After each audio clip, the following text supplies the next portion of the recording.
میرا شوہر جمعہ کی نماز پڑھنے کے لیے جاتے ہیں، باقی ساری نمازیں گھر میں پڑھتے ہیں، دعا کرو، اس کو سمجھاؤ گھر میں نماز نہیں ہوتی۔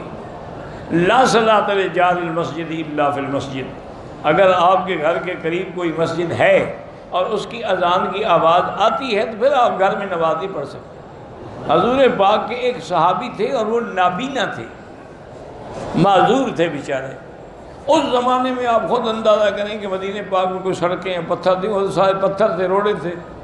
تو حضور کی خدمت میں آئے اور کہا کہ یا رسول اللہ، آپ دیکھ رہے ہیں انا ذلیل البصر، میں نابینا ہوں، مالی قائد یقودنی، میرے پاس کوئی خادم بھی نہیں جو میرا ہاتھ پکڑ کے لے آئے، تو مجھے حرم میں آنے کی بڑی تکلیف ہوتی ہے، آپ مجھے اجازت دیں کہ میں نماز گھر میں پڑھ لیا کروں۔ اور میں اچھا ہاں ٹھیک ہے۔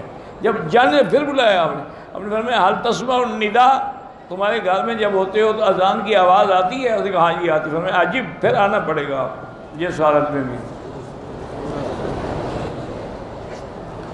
حنفی مسلک میں اگر سفر میں 2 نمازیں پڑھنی پڑیں، پہلی بات تو یاد رکھو کہ اگر پڑھ لو تو کوئی کفر نہیں ہو جاتا، لیکن افضل یہ ہے کہ اپنے اپنے وقت میں پڑھو۔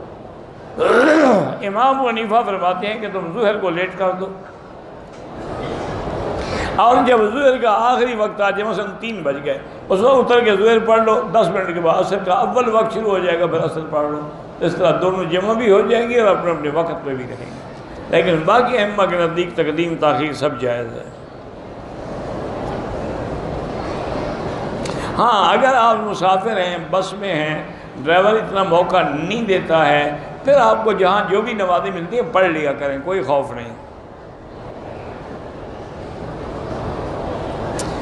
اگر جہاز میں کھڑے ہو کے نماز پڑھنے کا موقع نہ ملے تو بیٹھ کے پڑھ لیں، ہو سکتا ہے، لیکن افضل یہی ہے کہ کھڑے ہوں، نہیں تو پھر نیچے اتر کے قضا پڑھ لیں، بس مجبوری ہے۔